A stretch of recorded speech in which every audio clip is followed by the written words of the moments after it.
This bread dipping oil is so easy. All you need to do is grab a small lipped saucer or shallow bowl and add 1 to 2 cloves of finely minced garlic, half a teaspoon of red pepper flakes, half a teaspoon of dried oregano or Italian herbs, a quarter teaspoon of dried rosemary leaves, half a teaspoon of freshly ground black pepper, half a teaspoon of flaky sea salt, 1 tablespoon of finely chopped fresh parsley, and finally 30 grams of finely grated Parmesan cheese. Give all of that a little mix and then pour over 100 grams of extra virgin olive oil. And seriously, that's it.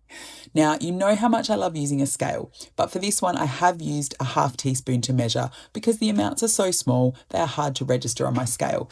But don't get too used to it. Now, to serve this, I've warmed a loaf of sourdough bread, sliced it into chunks, and arranged it around the bowl. Seriously, how easy is that? But I guarantee everyone will want to know how you made this delicious appetizer.